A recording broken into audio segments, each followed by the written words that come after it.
It was a cool November afternoon many years ago. I was just 19 and I was hunting alone. I stood for a while at the edge of a woods, but I wanted a better vantage point, so I unloaded my shotgun and climbed a nearby maple tree. Now this was back before commercial tree stands, so I just balanced on a couple branches. And it wasn't long before I saw a buck walking toward me. Not a big one, but I wasn't fussy. When it stopped, I aimed at its chest and fired. And I don't know which of us was more surprised, me or the deer, because it dropped right where it stood. I unloaded my shotgun and started to climb down, but I was so excited I actually fell the last few feet and landed on my back, and that crushed the thermos bottle I had in my game bag. But that probably saved me from a back injury. And you know what? To this day, I still hunt out of trees. Hi, I'm Dan Small. That's the story of my first successful deer hunt. That was nearly 50 years ago, but I can remember every detail as if it happened yesterday. And I'm sure a lot of you have vivid memories of your first deer too. That shows what kind of impact the experience of deer hunting has on a hunter.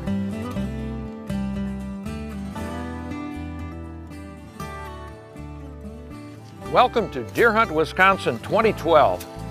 Deer hunting in Wisconsin is nothing short of a cultural phenomenon, and this is especially true of Wisconsin's gun deer season, which begins the Saturday before Thanksgiving and runs for 9 adventure-packed days.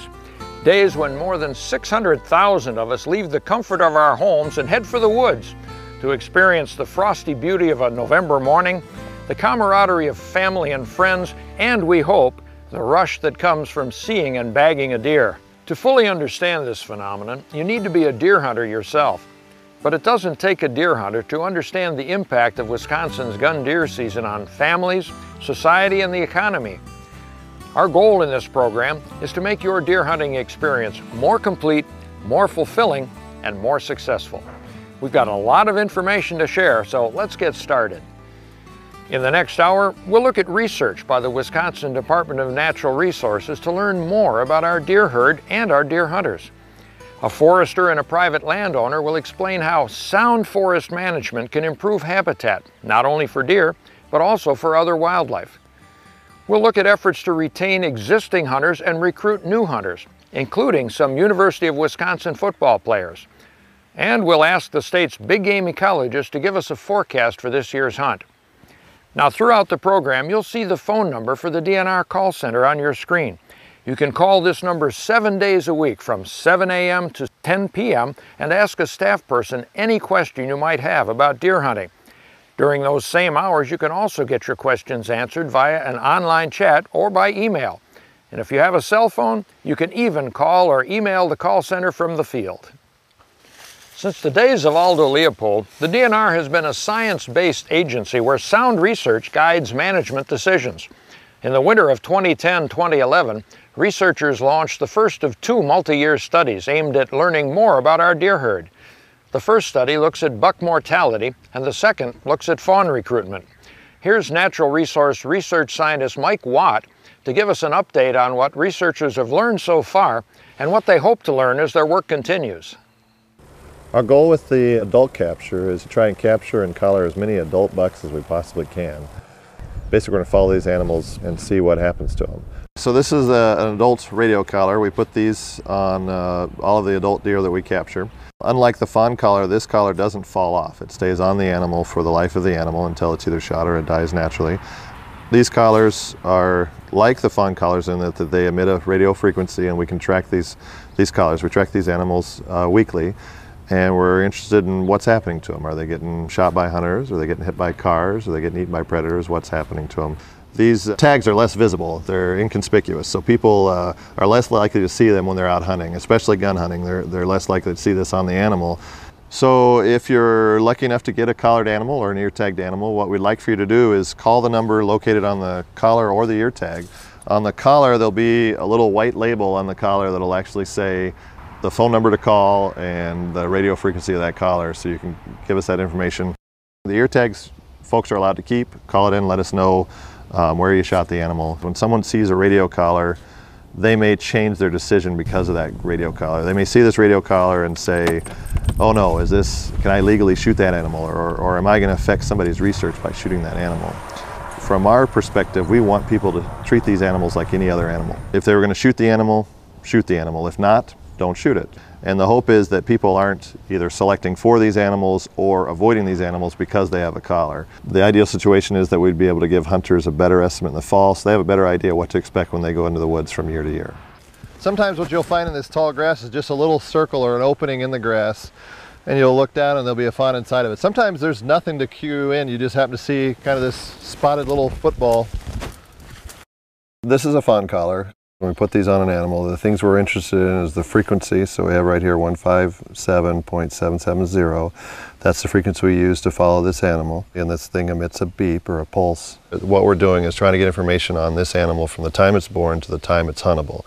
And what we do is we follow that animal every day from the time it's born until August. We track and see if that animal is alive or dead, and if it is died, we collect as much information we can about what killed it. Was it hit by a car? Was it eaten by a predator? Was it abandoned? And what that does is give us an idea of what survival rates are on these animals in different areas. We picked these two areas because they're uniquely different in terms of habitat. The northern forest has big blocks of forest, very few roads in those areas. The eastern farmland region has lots of farmland and small woodlots. Not only are these habitats different, we're seeing that there's dramatic difference in results, at least in our first year of information. So we have a much higher predation rate in the north than we do in the east. The hunting community could help in a lot of ways. They can come out with us and volunteer, and they can be as active as they want. They can just sit in the background and take photos, or they can get right in there with us and help us collect some information. Everything from helping us do some measurements, setting up the collar to put on the animal, and being right there. I mean, it's a really unique experience. It's rare that you get to be right there in the middle of it all and see what we're up to. DNR researchers look at the social side of deer management just as carefully and closely as they do the biological side. While some researchers are out in the field monitoring radio-collared deer, others are asking people questions to learn what they've observed and what they think should be done to improve the state's management of deer and other wildlife. For 30 years, the DNR has based deer management recommendations and decisions in part on the results of scientifically conducted surveys of hunters, landowners, and the interested public.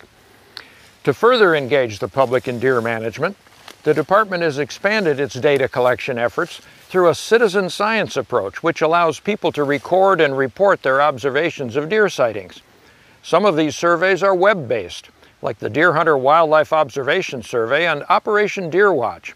To learn more about DNR research projects, to participate in an online survey, or to check out anything we cover in this program, log on to dnr.wi.gov and enter the keywords Deer Show. As a wildlife biologist, outdoor writer, and TV host, Larry Weishuhn has a unique perspective on deer hunting. We talked to Larry last spring at the Milwaukee Journal-Sentinel Sports Show. Whitetail hunting has changed a bunch over the last several years. Probably when you were hunting to begin with, like when I was, if you saw a deer, you were absolutely thrilled to death. If somebody in your community took a deer, he was a hero. Back when I started hunting, if you just saw a deer, you were tickled. Now you're looking for that really big buck. So many people are more interested now, it seems like, in the score of a deer than maybe even the hunting experience. And that kind of bothers me a little bit. I hate seeing that happen. But we're very fortunate in the U.S., particularly because we've seen such a proliferation of whitetail deer across the nation and in so many different areas where we didn't even have whitetail deer many years ago. So the hunter opportunities have never been better. The quality of hunting has never been better. The quality of the equipment that we're hunting with has never been better either. So to me, we're really kind of living in that golden age of whitetail deer hunting. We can get places quickly. Hunting opportunities are everywhere. I mean, some of them are expensive, some are inexpensive, but if anybody wants to hunt whitetail deer, whether it's in Wisconsin or whether it's another state, there are hunter opportunities there. I love Wisconsin. I've been up here numerous times, started coming up years ago actually when I was on staff with deer and deer hunting. And we spent a bunch of time hunting around Appleton and Iola.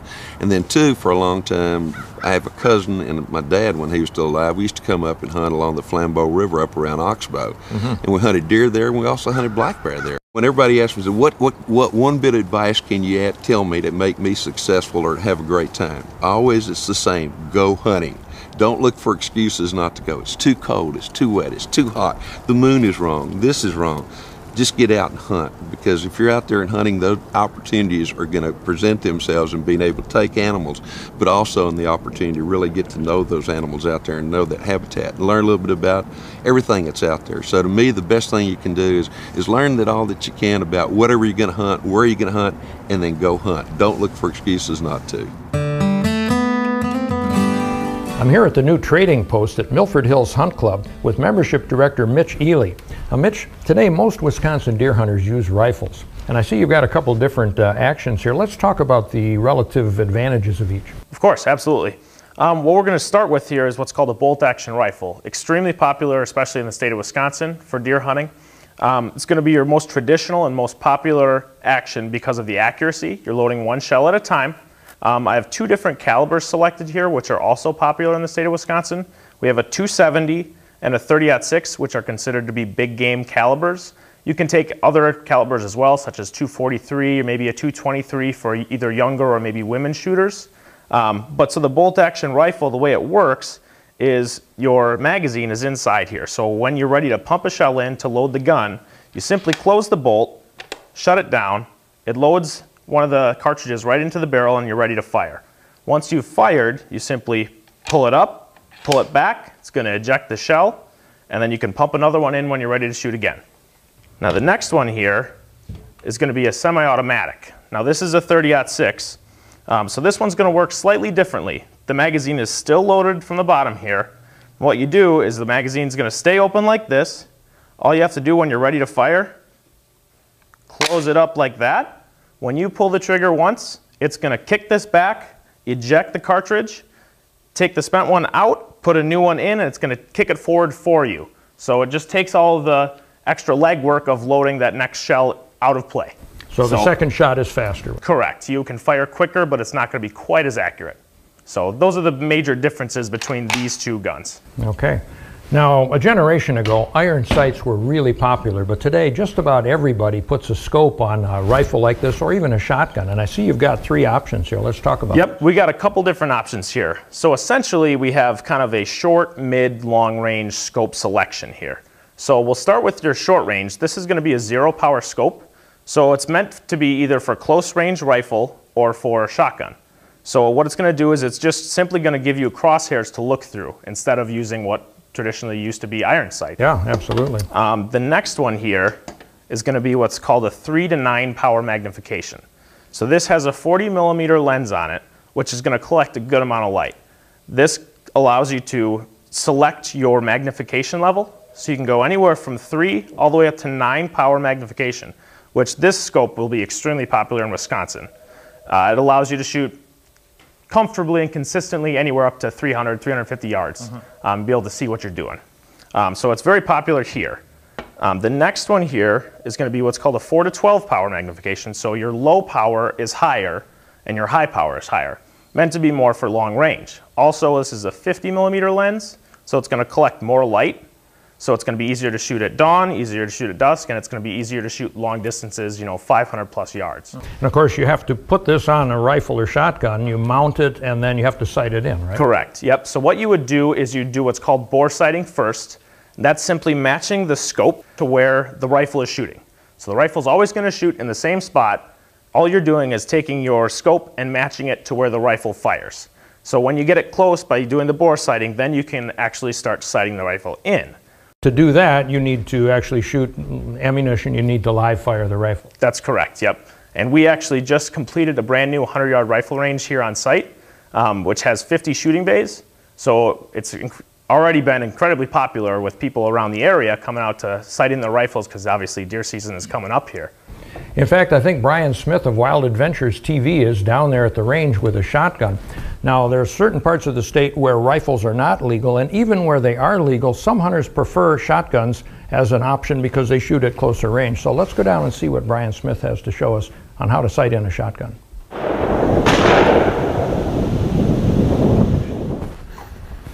Hey Brian, I see you're all set up already. That's great. Yeah, Dan, just getting ready for the deer season here. Well, why don't you show our viewers what a shotgun can do? All right, I will. I'll tell you, coming to the range just before deer season, a couple of things to think about. Make yourself comfortable. I happen to like using this lead sled. It just makes, if you have to sight in over and over, it just makes things a lot easier for you. The other thing I like to do is, once I get my shotgun set up, I leave it set up for the entire season. I call that my DSG, my designated slug gun. I like using a good scope. Today I've got the Hawk Deer Pass scope on my gun. I like this scope because it is designed specifically for a shotgun. And do some research on that. You'll save yourself a lot of headaches down range, and especially from the deer stand. Couple things to think about when you're in the field and you are sighting on that animal.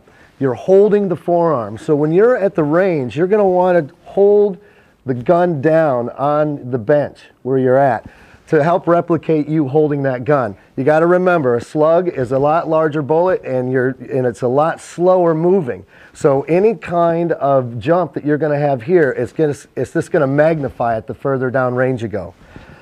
I like using light field slugs. I know that there's all kinds of different slugs out there. I love this slug particularly for two reasons. Number one, it's the only slug manufactured that will chamber to the barrel. Any barrel works great through smooth bore and works superb through rifling. I also like it because it's 100% lead round, which means that it's going to hold the energy down range. Not only is it going to hold the energy down range, it's going to transfer 100% of the energy into the target you hit. For me, that's important. I'm getting older and I don't like blood trails. I like retrieving the game. All right, so we're going to sight this in, and two things you want to think is always aim at the same spot, regardless where the first round hits on the target. Anchor back on the same spot, fire another round, and see how your group is. We recommend 3 shots for this. I'm going to go ahead and start this at 25 yards, see where it is, see if you're on the paper yet. Always start as close as you can. Don't be trying this at 100 yards. You're going to waste a lot of slugs. You're going to waste a lot of money. Okay? So I'm going to get my ears on here and get ready for the first round.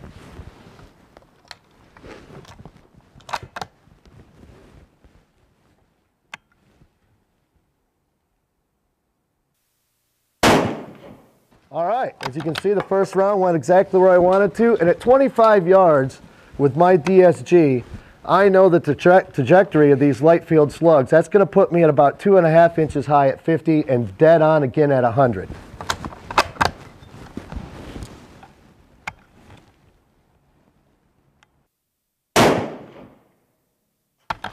There you go, number 2.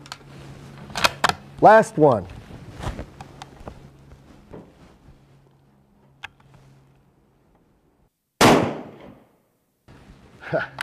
Three shots all right in the same hole. Now I got a gong target set up at 100 yards. Let's see how well I'm sighted in at 100.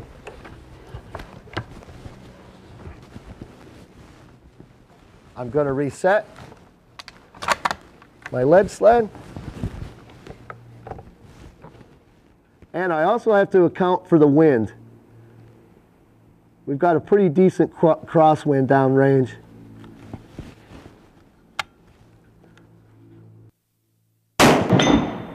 And there you have it. Sighted in, ready for deer season. That's some pretty good shooting, man. Well, thanks, Dan. You bet. It's really impressive what a shotgun can do when it's sighted in. Oh, absolutely. And I happen to really love these bolt action guns. But you know what? Any slug gun that you're comfortable with, just keep it your DSG. Absolutely. Hey, do you think you can hit that gong again? Sure. Yeah. A few minutes ago, I mentioned Operation Deer Watch. That's an online survey conducted in August and September that asks anyone, not just hunters, to report deer they see during daylight hours in those 2 months. It helps wildlife managers gauge fawn production over the summer. Another survey is called the Deer Hunter Wildlife Survey, and it asks you to report not only deer, but a total of 17 species of wildlife that you see while you're out hunting. You can report what you see online or print out a tally sheet and mail it in. You can also submit trail camera photos of endangered or rare animals. For instance, several cougar sightings were first reported by surprised hunters who photographed them at night with trail cameras. To find an online link to the Deer Hunter Wildlife Survey, go to dnr.wi.gov and enter the keywords deer show. You can check out the trail camera photos that others have submitted. Some of them are pretty amazing. Reporting your wildlife observations can help DNR biologists, and you might find it interesting as well to log all the critters you see while you're hunting. It's also a great way to get a non-hunting child or friend interested in hunting. Of course, for getting someone really fired up about hunting, nothing beats an actual deer hunt. And joining me to talk about the hunting traditions and how we can pass it on to the next generation is Keith Warnke, the DNR's Hunting and Shooting Sports Coordinator. Keith, our deer hunting traditions are recorded in camp logbooks and in the verbal history of our families, but these traditions are changing, aren't they? They're definitely changing, Dan. We've had a really long, strong tradition of hunting, especially deer hunting in this state. But as things change, like fragmentation of land ownership, access to land, families end up spread out across the continent, even across the world, it gets tougher and tougher to maintain that hunting tradition. So what are we doing to pass on the tradition? Well, we're really focusing right now on working with hunters. Hunters are going to be our best ambassadors to the next generation of hunters. We're also working with young adults. One of the things that we're finding is when we connect hunting with food, young adults are very interested in hunting, just like we saw when we offered a hunting course at Madison College this past fall. After the course, we offered all the students a chance to get involved in a Learn to Hunt activity. I think you're going to find their perspectives and their reactions really interesting. All right. Growing up in an urban area outside of Detroit, Michigan, having a family who had no hunting background or gathering background or agricultural background, it's really been an exploration for me. I'm here to learn about hunting. It's one of those things that I have no background in, but the idea of actually being able to eat something that's grown in the wild, it appeals to me. Partly, I thought too, as was the case with my dad, I was interested in hunting for food more than as a sport. That it never appealed to me as a sport. There was an article in the local paper talking about hunting for sustainability. Never found any place where I could just learn how to do it. And so I read that, I'm like, that's it. After the course was over, we offered students the opportunity to go on a Learn to Hunt event. We followed up with Marcia and her mentor after the hunt. We walked out with a nearly full moon illuminating the Leopold Preserve. We walked past the shack. We hiked along the Wisconsin River. This was the first time she'd ever sat for hours just to observe nature. It was really nice to see just how the world changes as the sun comes up. It was a beautiful morning. Unfortunately, we didn't even see any deer. You know, now I just learned a little bit more about how to put the puzzle together and want to try it again. That was a great example of folks who made learning how to hunt a priority. But you know, Keith, something that really affects hunting time is how busy we all are these days. It just gets hard to maintain that priority on hunting. Yeah. We've all been there. Yeah, we really all have been there, haven't we? We're busy, we don't have as much time as we used to. Well, we caught up with a couple of guys who are really busy in the fall, and they're going to tell us a little bit about what it's like to attend classes, play football for the University of Wisconsin, and keep up a strong bow hunting tradition. They're also talking about introducing some of their teammates into bow hunting. I got an 11-pointer right now with a split G2, so I'm going to try and go after him. Nice. You know, big-bodied deer, but... So we don't have much time going from class to meetings and, you know, scouting the next opponent we're going to play, so we have to find a close location where we can go and bow hunt, you know, as close as possible. We have Monday nights off of football, so in order for me to get out and hunt, it has to be on Monday nights. And, you know, obviously school comes first, but, you know, you schedule things to where you can do it in the mornings, you can get out in the afternoon and really clear your mind before the next week comes. There's a lot of guys that have you know, been really interested in coming out. There's the new mentor license that I'm going to get a lot of guys involved in, where it's, you know, it's $5 and you can bring people out. I'm really going to get guys involved in that because they're excited about it, to where they don't have to put in so much money and invest their money in something that they're not really sure about yet. So I'm excited about that. You know, we had Jacob's roommate Connor O'Neill come out with us a couple years ago, and he's got his hunter safety, and we got a couple other guys doing hunter safety as well. So it's awesome. Yeah. We've been getting out in the woods, you know, just scouting and doing a little thing, you know, all summer, so I'm pretty excited to get out. It's great to see the football players make time for hunting. Oh, yes. And judging from the ages of everybody in those first two segments, just about all of them will need hunter safety certification, won't they? Yeah, that's true. And we've recently made it much easier for adults to get hunter safety certification. We've streamlined the process. You can take a course online, come in, take a test for an hour, and you're done. We caught up with a bunch of participants in the new course this summer. I have friends that do the yearly deer hunts, so it seems like a fun time. I've tried signing up for normal hunter safeties before, but with work and travel, I've never been able to do it. So this year, hopefully I'll be tagging along. I'm a busy graduate student. I could never do one of the classroom ones that you had to go every day. Being able to come in on a Saturday morning for an hour is just great. Actually, I'm here because my fiance is really into hunting, and I never grew up with it, and I'm just now getting into it so that I can impress the in-laws, if you will. My husband nagged me, and with being so used to online classes, going to school as well, and having the opportunity to actually do this now online, it actually saved me a lot of time. So here's the key thing, Dan. If you're an adult and you're interested in getting started hunting, or you know someone who's interested in getting started hunting, you really need to start thinking about next year right now. Look for those adult hunter ed courses to be posted on our website after the first of the year.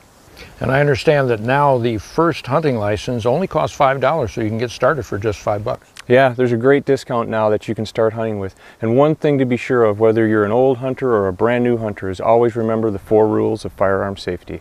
Let's see, that's treat every firearm as if it's loaded. Always point your muzzle in a safe direction. Be sure of your target and beyond, and keep your finger out of the trigger guard until you're ready to fire, right? There they are, Tab K, an easy way to remember them. All right, thanks a lot, Keith. You're welcome, thank you. Remember, you can call the DNR call center number 7 days a week from 7 a.m. to 10 p.m. and ask a staff person any question you might have about what we've been talking about, as well as questions about deer hunting. And during those same hours, you can get your questions answered via an online chat or email. And if you have a cell phone, you can even call from the field. Now here's another hunter's story about her successful deer hunt. These are my grandpa Iggy's socks. He used to wear them when he went hunting. And my mom one day was like, hey, you should wear these when you go hunting for your first time. I was like, okay. So I put them on, and I believe that's the reason why I shot my first deer. Tell us about your actual hunt at Sandhill. Woke up at about 2:30 in the morning, got dressed, got in the truck, drove for about an hour, and we got there. And then we waited in line to check in. Check-in time was 6 in the morning, and we got my tag, everything. We got out to where my blind was. We walked through the woods for about 15 minutes maybe, got to the blind, set everything up, and waited. And then? And then at about 8:50, I was sleeping against a tree, and I heard some rustle in the background. So I was like, Uncle Pat, do you hear that? And he's like, no, what? And I was like, there's a deer over there. And I kept pointing, and he's like, don't point, don't point. So then he finally sees the buck, or deer. He doesn't know it's a buck yet. And we see it, and it's coming in, and all of a sudden it gets to my shooting lane, and he makes a grunt call, and it stops dead in its tracks, broadside. And I take the shot at 8:53. I took one shot, and you could see him jump a little bit, and then he took off, and I looked at Uncle Pat and smiled and started to cry, obviously. And he's like, we gotta wait, we gotta wait. So we waited for about 10 minutes, and then he's like, let's go, let's go. So we started walking down, and I noticed a blood trail, and he keeps saying to me, follow the blood trail. And then eventually he stands in front of me, and he's like, look over my left shoulder. And I look, I'm not seeing anything. And he's like, really look. And all I see, the antlers just tipped over, and ran right up to it. Great story. Too many emotions. I know.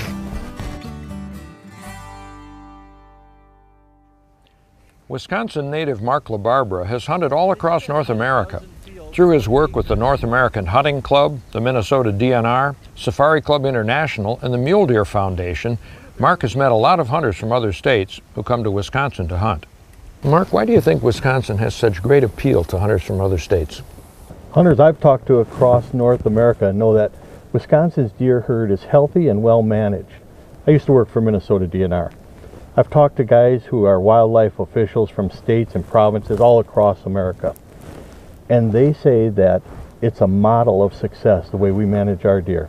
We have healthy habitat, we have plenty of public land, we have people who have a passion, private landowners and others who have a passion for managing deer to be healthy and abundant. We're blessed. Absolutely. Now, you wrote the first 2 editions of the Wisconsin Buck and Bear record book. What kind of impact do you think Buck and Bear Club has had on Wisconsin's reputation as a great state to hunt deer? Oh, Wisconsin Buck and Bear Club has made a big difference, huge positive difference. And you know, they just scored that Jimmy Spataro buck out of Waukesha and added another one to the record books. That was a crossbow kill. The numbers don't lie. What numbers are we talking about? Well, you look at Boone and Crockett record book, all-time records from 1830 on. I did the research with their trophy search last night online. Wisconsin is #1 in typicals and in combined entries in the record book. I mean, we have 32% more record book entries than #2 Illinois, and all the others are far behind. You know, also the Wisconsin bear hunting is so good. We rank #1 in bear in the record book too, in Boone and Crockett's North American Big Game Records program. No kidding. Now you've lived and hunted in other states, and I can probably guess why you've come home to Wisconsin. Yeah, you know, for me, it's the hunting opportunities, the lakes, the woods, all the access that's there, but more than anything, getting together with family. It's just part of our heritage. So I imagine you're really looking forward to this gun deer season. Oh, I'm looking forward to seeing Rachel shoot her second deer, my daughter, and my wife Connie shooting her second deer. Last year they showed up all the guys in camp. Well, I hope they have another great hunt, and I hope you do too.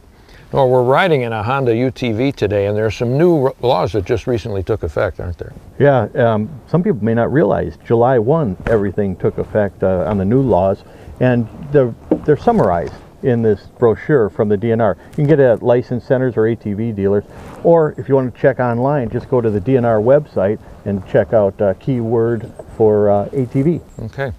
Well, Mark, let's go take a look at some more Milford Hills here. Forestry is an important part of Wisconsin's economy. Forest products account for 14% of the jobs in the manufacturing sector, and the paper industry alone ranks second among Wisconsin's 65 manufacturing industries. More than 62,000 people are employed in the forest products industry, and total wages contribute $2.8 billion a year to the state's economy. Deer management decisions need to consider the full impacts of deer on their habitat, and in some parts of Wisconsin, overabundant deer have limited forest regeneration and quality and reduced biological diversity in that forest. These impacts occur slowly over a long period of time, and by the time they become obvious, it may be too late to save a particular forest. If you're a woodland owner, are your woods becoming park-like and open? Deer could be partly responsible, and your forest might also be aging. I recently toured a private woodlot in Richland County with the owner, Doug Duran, and DNR forester Mike Finley for a look at a well-managed forest. Well, Doug, what exactly are you doing here? This is a very mature oak woods, and what we've done here is to manage for a variety of things. We're managing for timber production, we're managing for wildlife, managing for the long-term legacy of this property. Mike, what's your role in this process? My role is to assist Doug with the forest management, the technical side of implementing the forestry practice. This thick understory behind us, is this natural? Yes, it is. It's all natural regeneration as a result of the harvest that Doug did in here approximately 10 years ago. Sunlight was able to penetrate through the forest canopy because of the tree removal and hit the forest floor, which stimulated quite a bit of undergrowth and brush. How long a process is this? Timber sales can take some time. There's a lot of setup initially, the planting stages, what we're going to cut, how we're going to harvest it. And then once the timber does get put up for sale, it can be a 2 or 3 year contract, very typically. So it can be a somewhat lengthy process. Well, down this trail, what else have you got for us to look at? There are a couple of areas of clear cutting. They, 10 years ago, were absolutely leveled, and now it's a picket fence of 10-year-old trees and new regeneration, and it's a wonderful deer and turkey and wonderful wildlife habitat down there. All right, let's go take a look. All right. Well, Mike, tell us what we're looking at here. This is an area that was clear cut approximately 10 years ago. A lot of folks might think that a clear cut is deforestation, but it's not at all. It's just starting over with a young forest. So this area has come in very thick with desirable species. We have got black cherry, we've got red maple. We've also got some nice shrubs in here, hazel and dogwood. And I think this is a great example to show where we can sustainably move timber products while providing some really good cover for wildlife at the same time. So I assume that a variety of wildlife use it. Absolutely. Not only things like deer and turkeys, but also things like grouse and smaller songbirds as well. Mm-hmm. Now you're of course managing with deer in mind. How has the deer hunting been since you've done this work? In the last 10 years, we've had the best deer hunting on this farm that we've ever had. Not only for quantity, but also for quality. This looks like a really successful project. Is that always the case? With natural regeneration, it tends to be always the case. In this case, natural regeneration was able to provide a lot of seedlings and saplings per acre. We have another spot on Doug's farm that we can show you where we did some planting of seedlings, and we weren't quite as successful because we didn't have as many per acre growing out there. Mm-hmm. All right, well, let's take a look at that. Okay. Sounds good. Well, Doug, what was wrong with this project? Where did it fail? Well, as you notice, as we were coming in, there are rows of white pines. Yeah. Between each one of those rows was supposed to be a row of red oak. And this is the only survivor? It's one of the few. Oh, and this tree is the same age? This is a 15-year-old red oak, 15-year-old white pine. Wow. Well, Mike, what happened? Well, red oak is one of the favorite species for deer to browse. They particularly like the young, fleshy growth each year, so they've held this tree back by continued browse year after year. Now, how big should it be? This tree should be about 4 or 5 inches diameter and approximately as tall as some of these naturally seeded in ash behind us. Well, so what can a landowner do if he wants to improve his habitat? Well, we're still doing a lot of tree plantings, and these are really nice for habitat because they've got that pine component and the hardwoods. But we're not planting as much red oak anymore. If landowners do want to plant red oak, they have to protect it with either a tree tube or deer repellent. And we're planting a lot of white oak and swamp white oak and black cherry instead of as much red oak because they're not as favorable browse for deer. Well, Doug, that's a lot to remember, and I can see why you really benefited from working with Mike and other people in DNR. It seems that that's the way to go, isn't it? Yeah, landowners should remember that their local DNR forester is available to walk their property with them for free and assess their habitat and forest management. And remember that whenever we are doing forest management, we're also doing habitat management. Spend as much time as possible scouting the area you plan to hunt. Sign like cracks, scrapes, and rubs is pretty obvious, but other sign might be more subtle. Heavily used deer trails are pretty easy to spot, but bucks don't always use the same trails as does and fawns, so you need to identify travel corridors like waterways, ridges, and other natural landscape features. And look for bedding areas. Deer bed down in tall grass, cattails, dense brush, evergreen thickets, any place they feel safe. And they sometimes change bedding areas when they're pressured. Water is especially important in a dry year, so look for springs, ponds, streams, even little low spots in the terrain that might hold water. Ironically, the more time you actually spend in the woods scouting and trying to pattern deer, the more likely deer are to pattern you. And that's why a lot of hunters use trail cameras. You can set out one or more cameras to monitor travel corridors, scrapes, rub lines, water holes, and trails into and out of feeding and bedding areas. And if you do, check them once a week or even less frequently to monitor deer movement. And with a portable camera stand like this stick and pick, you can put cameras right where you want them, not just wherever there happens to be a handy tree or fence post. And this setup lets you watch in 2 directions from the same position. If you hunt from a tree stand, set your cameras along trails near your stand to see what time of day deer are using them. And always wear a safety harness designed for hunting when you're in your stand. Hook it up as soon as you climb up and keep it connected while you're in your tree. Statistics show that 1/3 of all deer hunters will have a tree stand accident at some point in their career. And most accidents occur when hunters are climbing into or out of a stand. You can do a lot of scouting for gun season while you're bow hunting. And one of the things bow hunters notice is that deer behavior changes now in early November. Bucks start moving around more in search of does. And that extra activity often spills over into our firearm season, especially in a year like this one, when the season opens on November 17th, which is the earliest possible date under the current season structure. As the rut approaches, you may find bucks are using different trails than they were a few weeks ago, and a blind or stand location perfect for bow season might not work during firearm season. You might want to move your blind or stand anyway to cover a larger area because you can take longer range shots with a rifle or shotgun. You can often get away with moving a portable tree stand or ground blind during daylight hours a week or so before your firearms hunt. And a hub-type blind like this is the easiest to move, so you can set it where you're most likely to see deer. And if you've got a fully insulated blind like this Clam Outdoors Elite Hunter, even if the weather turns cold, as it often does in mid-November, you can sit all day in comfort.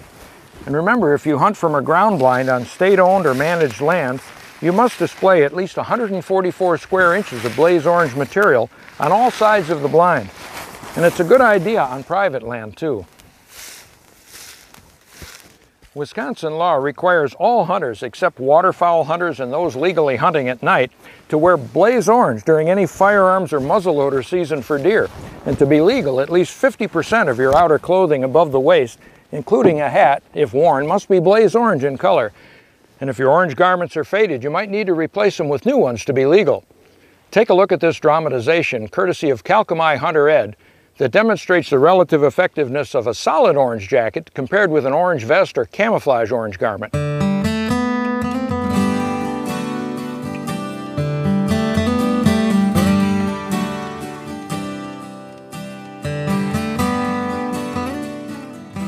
Pretty convincing, isn't it?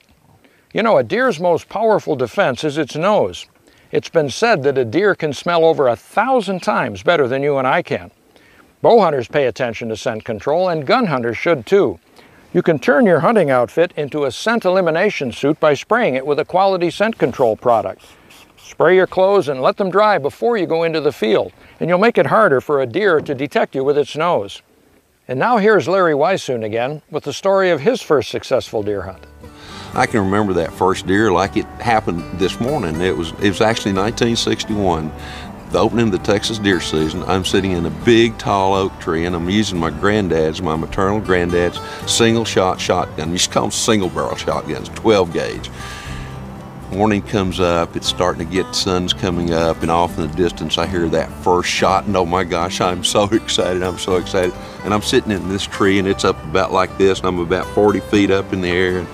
And I'm looking around and I hear something behind me, and I'll kind of look over here to the left, and here comes a world record white-tailed deer coming right straight toward me, you know. And I'm going, oh my God. And I remember I've got the shotgun, and I start following this deer, and he comes right down beneath me, and I cock it, hammer, and I pull the trigger, and the deer goes down. This world record hits the ground and immediately jumps up and runs off. And I'm opening the shotgun. I got a double-up buck stuck right there in my mouth as soon as I heard this deer coming. So I got stuck here, opened that shotgun, and some of those old single-shot shotguns, guess what happens if you tug a little bit too much on the fore end? It disengages the barrel. Well, in the heat of the moment, I opened the shotgun, tug that fore end, and the barrel goes and sticks in the ground. The world record deer is running away. I got a double-up buck stuck here in my mouth. And for several seconds there, I think I even thought about jumping out of that tree 40 feet down to go retrieve the barrel. Well, finally reason returned a little bit. I kind of skinnied down that tree, got down there, picked up that old barrel, and blew all the dirt and things up, stuck that shotgun shell in there, put it all back together again, and I started on this trail to where this deer is gone. And I'm looking way out there, and I stumbled right across the top of this world record whitetail.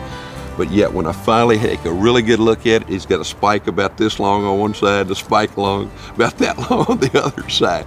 The greatest moment. Over the years I've taken deer that scored 200, and I've hunted all kinds of different places.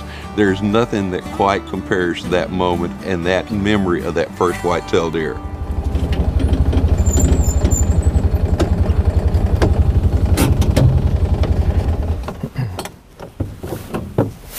We've given you some ideas on how to scout for deer.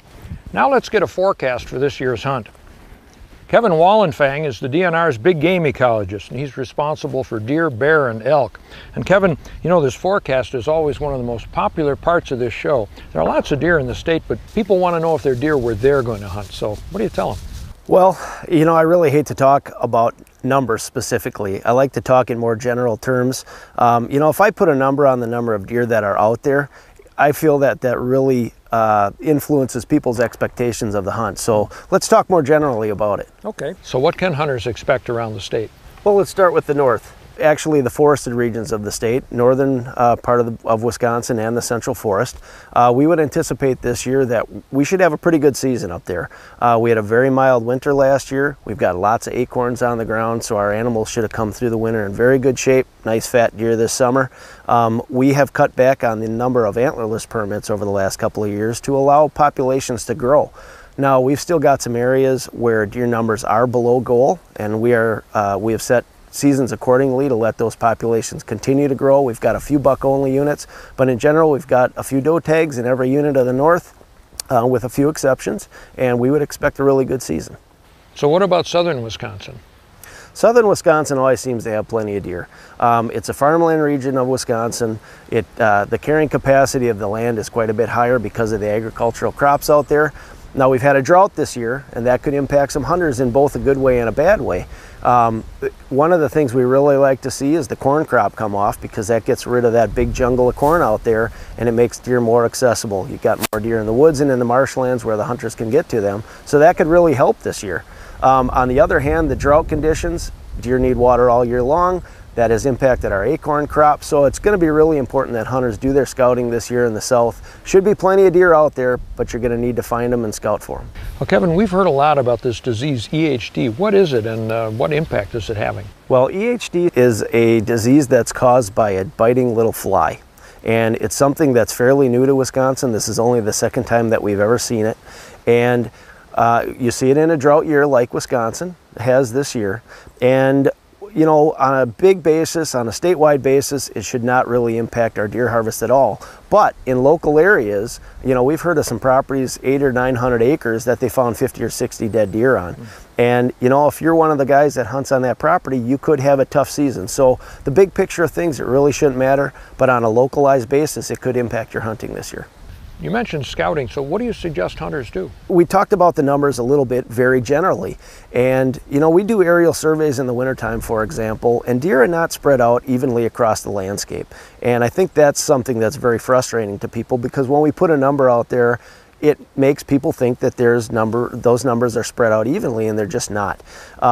You know, we do these aerial surveys in the wintertime, and we can see 1 square mile with 120 or more deer on it, and the next square mile next to it with very few deer on it, a half a dozen or even none. So, you know, if you're one of the guys that's hunting on that great square mile, you can have some fantastic hunting and really look forward to a good season.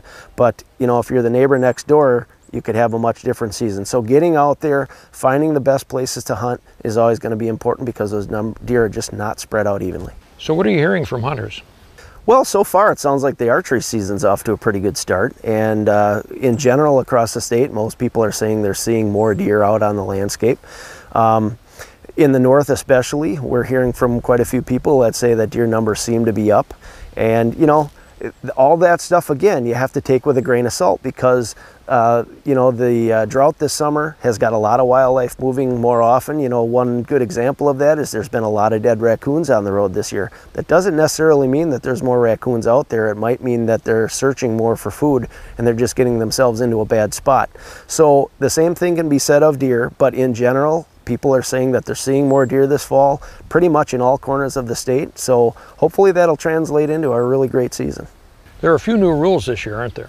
There are, and the good news is it's a few.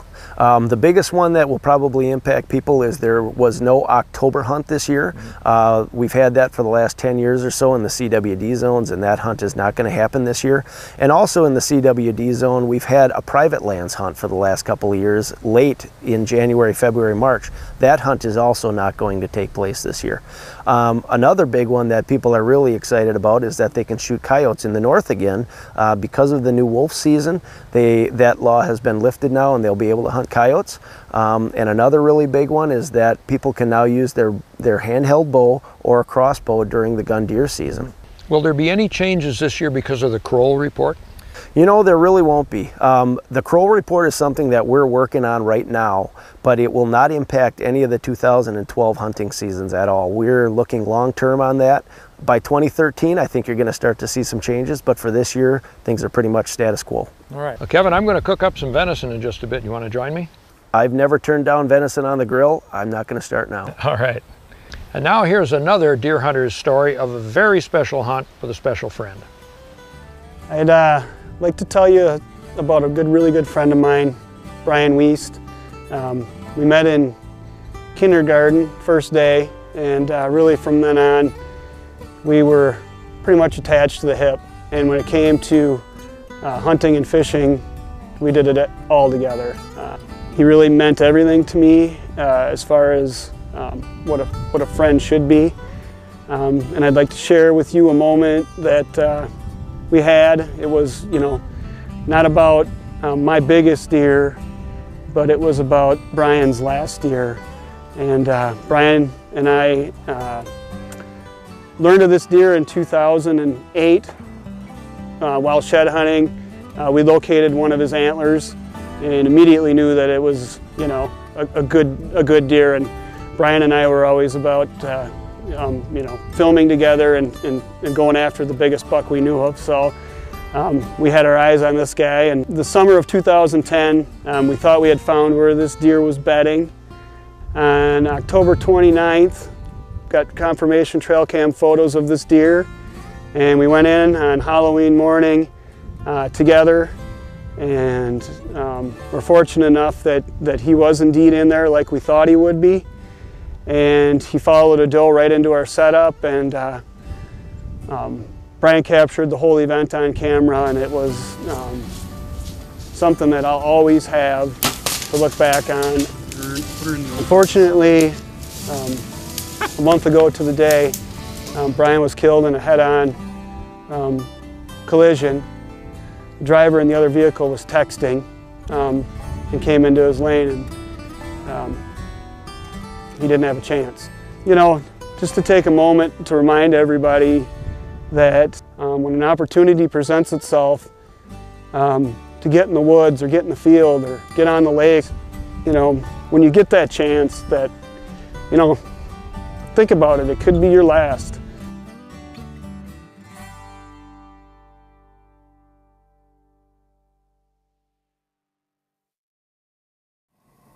I've got an easy shish kebab recipe here that I'm preparing, and this is one you can do at deer camp. You can do it in your kitchen at home, or as we're doing here, on a grill at the patio at Milford Hills Hunt Club. Now we're going to let these cook a little bit. I've invited some friends to sample them.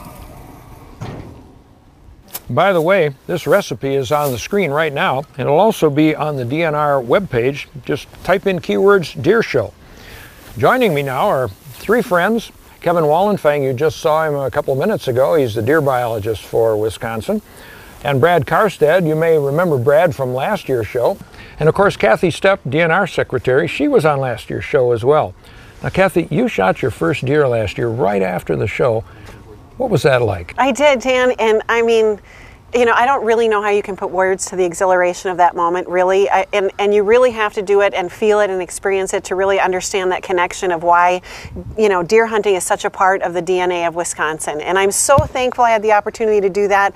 And, you know, you'd have to do 3 shows with me in a row for me to be able to give all the detail and the color of the shot and the moment and the buzz and the adrenaline and everything about that, which made it so special for me. But of course, we don't have that much time. So therefore, I will suffice it to say that while everybody out there loves to brag about their big bucks that they get with all the points, it was certainly a trophy to me, albeit much smaller than that. So that's my successful story, and I'm still enjoying some of the jerky still. So it was just an amazing time. And, you know, girls are missing it, man. That's the other thing I want to say is for all the ladies out there and you guys who have kept all this fun such a secret from the women for so long, the jig is up because I'm spreading the news. All right. Well, Kathy, that's a great story. Thanks for sharing it. Thanks. Now, Brad, you killed your first deer many years ago. Why don't you tell us that story? Well, it was in 1971. I was 15 years old, and I was hunting with my father in a group up in northern Wisconsin, and one of our party got lost. So it was Saturday afternoon of opening day, and we were out looking for him. And my father and myself were walking along the swamp edge of this 40 that we always hunted on. And I was looking along the swamp and my dad was looking up the hill, and I was sitting up on this, it was basically either a hemlock or a white pine stump, and there was this yellow birch growing out of it. And I saw this 12-point buck walk out of the swamp, and I was using a Model 94 Winchester lever action with a peep sight, and I put the sight on the deer, and I figured, well, that's about the middle, and I dropped them right there. And my dad, I didn't even tell him. He looked at me, he said, "What are you shooting at?" And he saw this big 12-point buck laying there. So after I shot the deer, that yellow birch, I carved my initials and the year. And in 2005, the year before my dad died, he and I were hunting back in that same spot, and I cut this off of that tree. The tree was dead, and it was just laying there, just a stump left. And I cut this off, and I keep this up at our cabin on the mantle as a remembrance of the first and the last hunt with my dad. Wow. So great story. Great story. Another great story, and Brad, you've got great mementos of that hunt too. Thanks. Now, Kevin, you killed your first deer, I imagine you were probably the same age, weren't you? I did, actually. I was 12 years old, 1979, 33 years ago. I can still remember it like Kathy's last year, her first one. I can remember every detail of my first deer. A lot of funny little stories included in it. I remember I woke up that morning to the sound of rocks hitting the window because my friends that I was going hunting with, I fell back asleep when my alarm went off. They woke me up. I remember that I was out of arrows because I had shot them all at a deer the day before and had lost every one. Oh, no. So I went down and I stole one out of my brother's quiver that was about a foot longer than what I could actually shoot. So I had this arrow sticking that far out off the end of my bow and I shot. I was with two older friends, and you know, this was before mentoring was really the thing.